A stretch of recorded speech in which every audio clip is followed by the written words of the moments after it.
So Phil, we're back for another clipography. You've lumped three titles together. We're going to talk about over, I think, and I'm going to assume that part of the reason for this is that they're all from, I think they're all the same year, 1979. Yeah, I was going to open with that. How Okay, good it well, I'll was. let you I'll let you take that spiel, but I'll just mention what they are. No, So that's fine. sorry, Yep. stole your thunder there. So Over the Edge, which I'd never seen before, and I watched it today.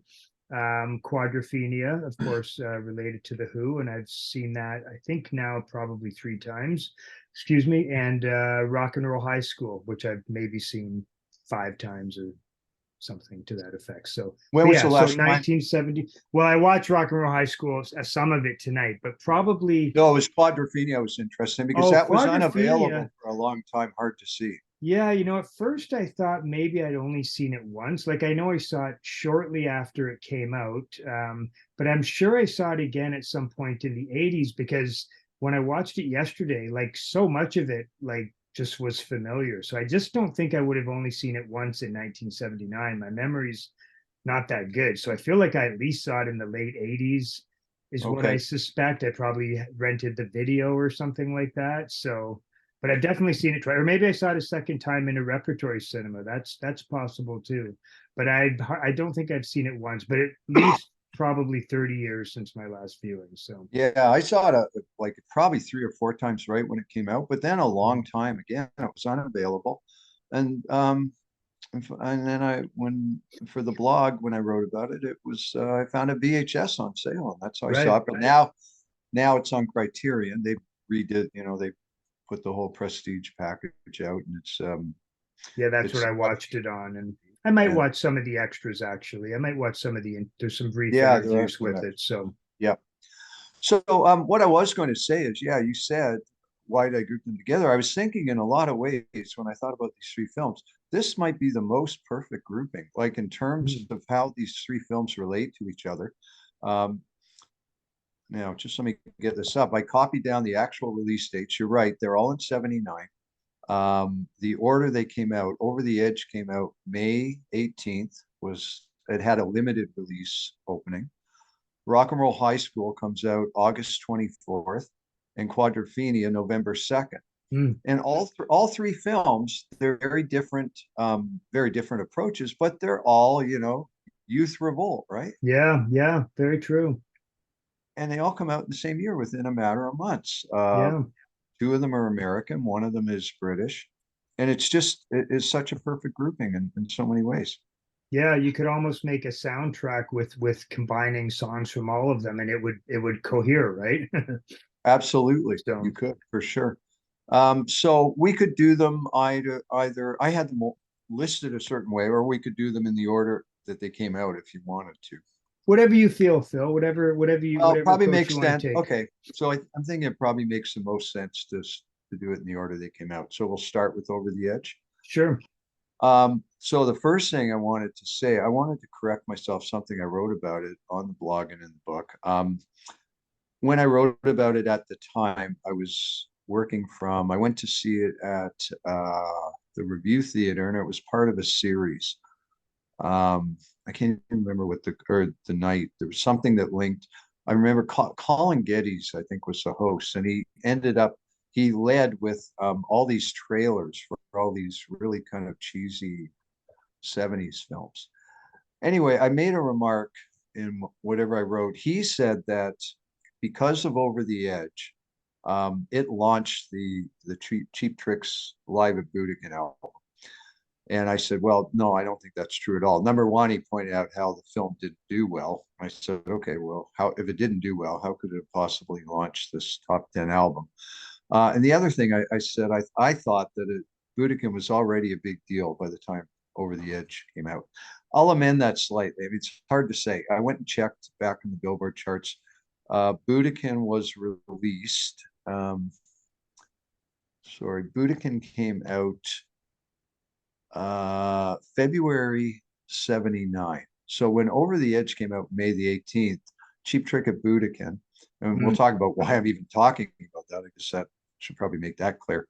It was sitting at number 11 on the top 200. yeah, so But that's I know. So it was already really popular, but after Over the Edge came out, it did Okay. creep up to as high as number 4. Now, whether that's attributable to this film that even Colin Geddes said no one really saw, I don't know. But You for the wonder if next, maybe commercial, I wonder if maybe the it could be. advertising, right?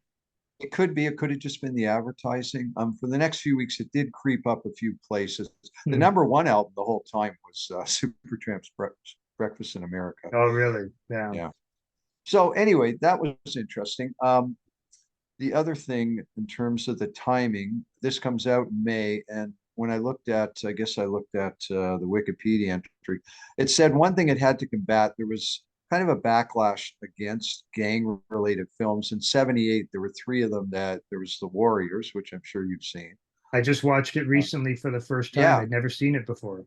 okay, So, that came out in 78. There was Phil Kaufman's The Wanderers. The I've never same seen guy, I that. think this the same year as Invasion of the Body Snatchers. He made this sort of gang type film called The Wanderers. And then there was a third one. And none of them, I thought the Warriors did well, but according to this, it was they kind of made it difficult for Over the Edge. So I don't Hmm.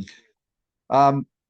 So we talked a lot about the director, Jonathan Kaplan, when we talked about Heart Like a Wheel. Yeah. So I don't want to necessarily go over all that stuff. He'd already done 3 or 4 films for Roger Corman.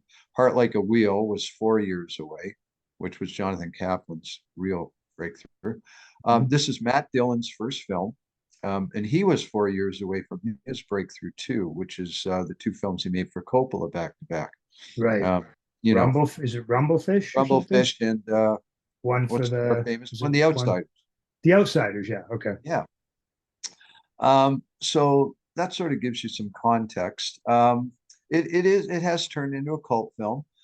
I don't know how you felt, Scott. I didn't like it as much the second time around. There's still things I like about it. It's a really interesting film. I found some of the teenage performances a little bit stilted. Some of them. I don't Yeah. know. Yeah.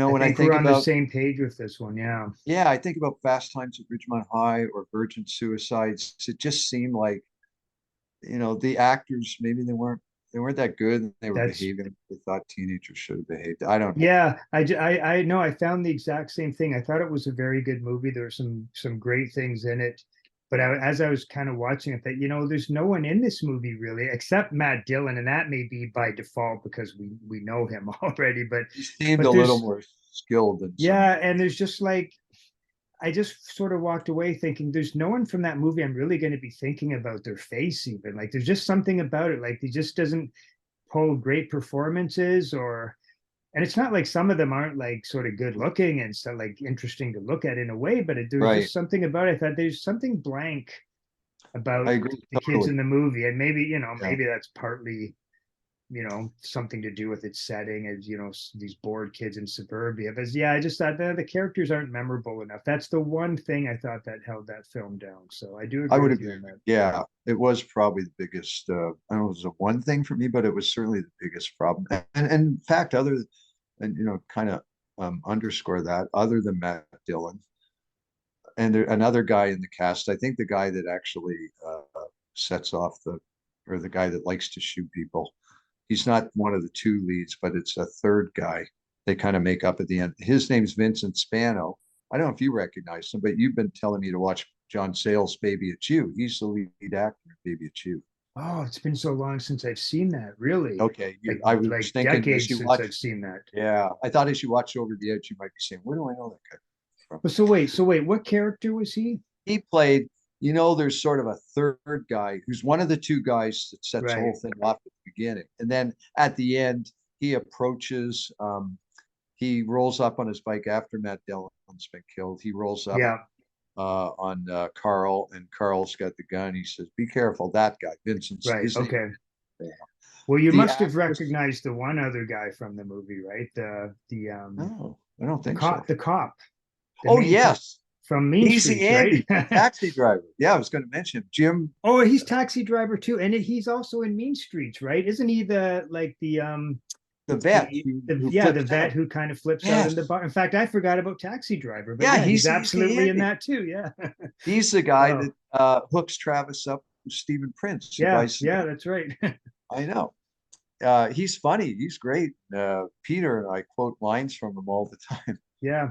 And he's Um, good in this actually too. I thought he he played is that. good. Yeah, he's sort of funny, weird at the end, like he's saying everything's under control. Everything's Oh under. yeah. The actress who plays Corey, I think is her name. She never really went on to much of anything. Like No, didn't she see did a them in anything. she did a fair number of films, but nothing to speak of. Um, so to get to the film, it was based on, I did a little bit of reading, it was based on an article and something that actually happened in 73 in San Francisco, where this town, they had the same kind of problem with the teenagers. I will say the meeting they have at the end with all the parents, I don't know about you, it reminded me of the Virgin Suicides, where they have that meeting at the school about teen suicide. I was wondering if Yeah. if Sophia Coppola almost meant that as sort of a, allusion or tribute to Over the Edge. Well, that's great Um, because the Virgin Suicides came into my mind a few times watching the movie, but not in that scene. And I did like that scene actually quite a bit. But yeah, you're right. It's that scene is very yeah, reminiscent of it. Absolutely. I think it's small town. It's addressing what the town perceives as a problem. And Hmm. Virgin Suicides, it's like a teenage suicide. Here, it's waves of teenage violence.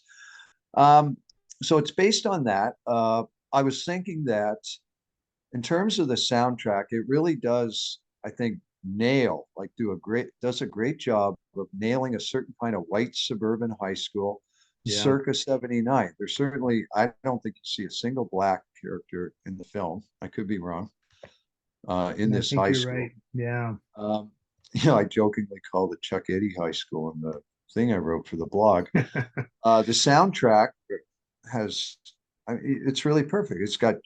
It's disco is nowhere mentioned in the film. It's got, your sort of AOR classic rock, or, nascent classic rock and Cheap Trick and Van Halen. It's Mhm. got small town kind of um, uh, dipping their foot into the, wading pool of new wave and punk. It's got Ramones are on the soundtrack, two Yeah. Cars. The Cars. Yeah. There's a little Feet song, but then we're getting into something different. But just those four bands, I thought Cheap Trick, Van Halen, Ramones, Cars. I think that gets it exactly right, probably. I don't know about your high school, but in terms of mine, I think the Cars in some ways were probably about as adventurous as my high school got. Yeah. No, I think that's right. And it's kind of like it's freaks and geeks, but made contemporaneous with that music, right? I mean, that's That's so a, I kept thinking freaks and geeks. I mean, there's a little that's bit of another dazed I and should have confused in mentioned the that. scenery, but Yep, freaks and geeks on the absolutely. soundtrack, 100%. Freaks and Geeks, I'm thinking, must have had over the edge on its mind. Yeah. Um, so that's great. And in terms of the music, before we talk about the song that I did pick, I think there's one other legitimately, you might come up with another, but I think it's pretty great at the beginning, when the guy, they're on the bridge and they shoots the bullet at the cop car. Guy gets out of it, and then Cheap Trick's "Hello There" starts, Oh and yeah, it's great. Yeah. like they do a great job of choosing the Cheap Trick songs. They've got Surrender twice. They use Hello There. And they also use a song I absolutely, I love this. They Yeah. don't use it all that well, but they use Down, which is amazing. Yeah, Uh, it's just a snippet of it. I had to just snippet, yeah. perch my ear to. I actually rewound it a little bit. So I'm like, I know that's cheap trick, but I can't remember what one it is. And then it came back to me. So yeah, it was pretty great. And they use a fourth Cheap Trick song. I thought they used I Want You to Want Me, but I'm wrong. I checked the soundtrack. There is a I fourth Cheap don't Trick remember song, that.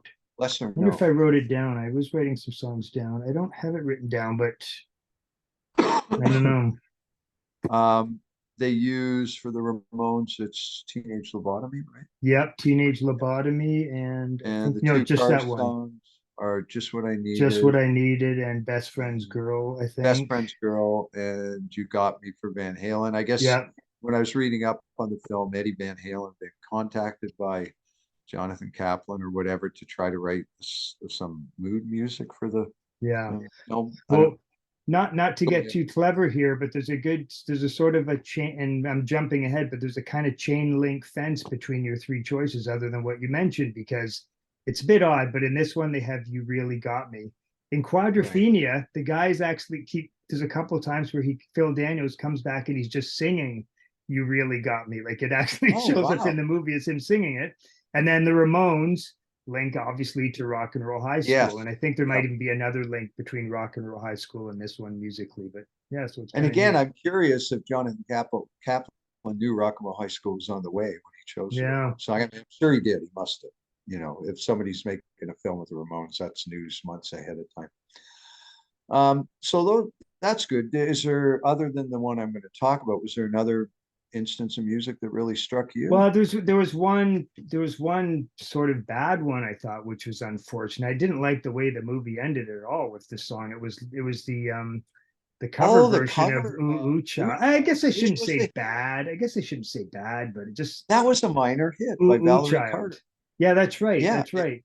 I thought I it don't did know. raise It 40. It just was okay. It was, it yeah, it was felt so like out of sync with everything. I think they could have tried to find something from the same genres they had from one already of dipped those into bands. that. It Yeah, I did don't kind of know. break. Yeah, it really jumps out at you like It this has felt nothing. suddenly like soundtrack music all of a sudden Yeah, and not I like know what music that was just there. You know what I mean?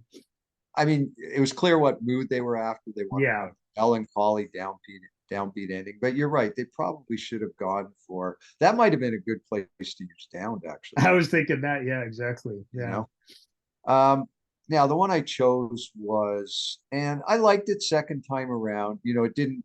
You lose that element of surprise, and I guess it wouldn't have surprised you because you'd already read what I wrote and you knew it was coming. I'd sent you the clip. It is really good. The four lead characters, the two guys, Matt Dillon, who plays Richie, and Carl, the lead character, and the girl he has a crush on, Corey, and then this another girl who, I mean, she's kind of weird. Anyway, the four of Yeah. them are in. Yeah. Yeah. Yeah. Is it Carl's father who's in real estate, right? I think so. Yeah.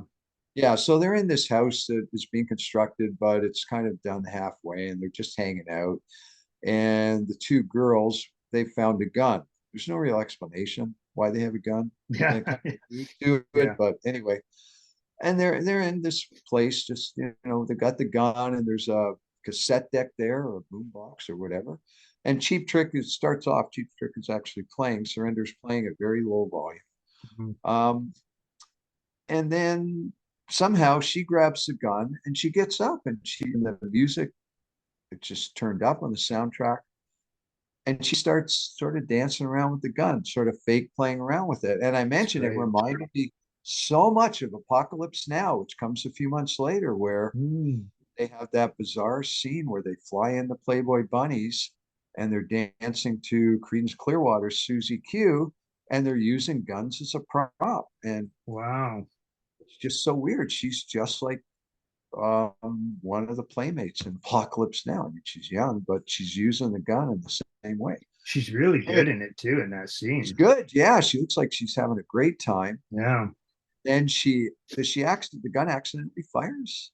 Yeah. Or I don't know if it's accidental. It does fire, It and fires. the guy sort of pretends that he's been hit by Carl it. And fakes it out. they're all Yeah. shocked, and he Well, we laughs. don't even get their, well, they're shocked at first. We don't get their reaction when they find out he's just kidding around, because they immediately cut to them leaving the house. Right. So Right. Yeah. they're like mortified at first because it looks like she shot them.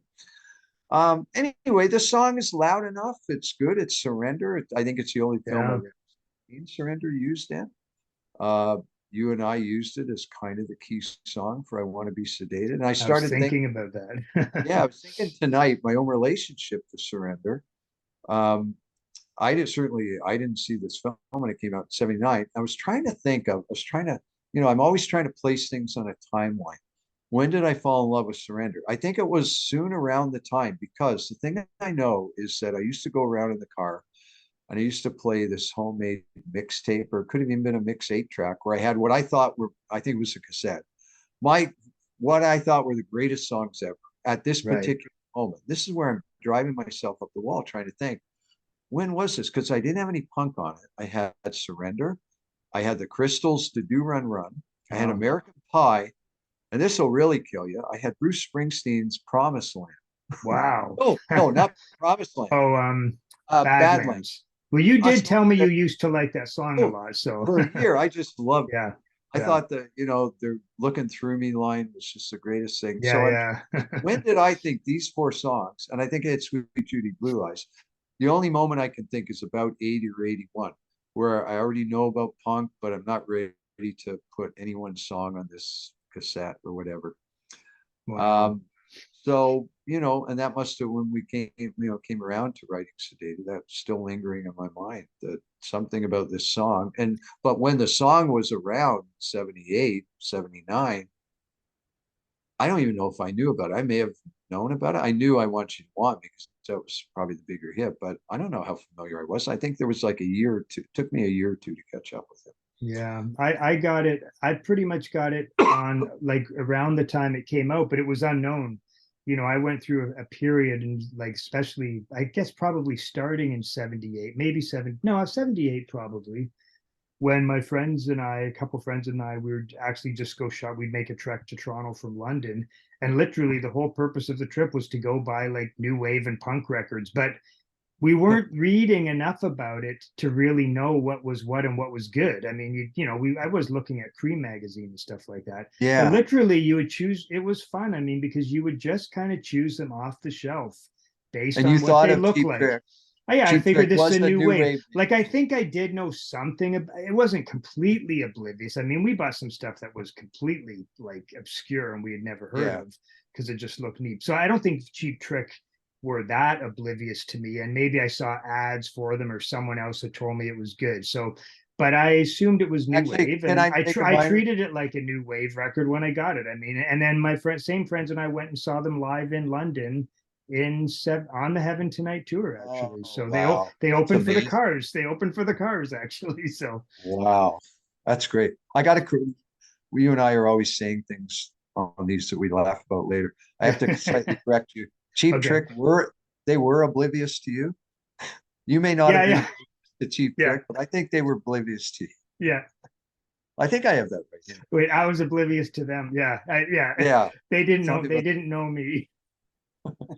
Um, I didn't know anything about Cheap Trick. Their first two albums, which have still remain my favorite songs. I Yeah. think probably I had an awareness of them. I don't know what I thought about them. They weren't high on my radar. That's a mixed metaphor. They weren't on my radar that much. I was aware of them, but it took me a Surrender while. wasn't even a big hit though, I don't think. It Like wasn't really. it was really I think it was I really the want you to want song me was. Dream Police that kind of Okay, broke them and I was definitely on to them. I loved Dream Police when it came out. So there you go. Somewhere between the it's probably Budokan 80 or album. something like that, right? Yeah, I think yeah.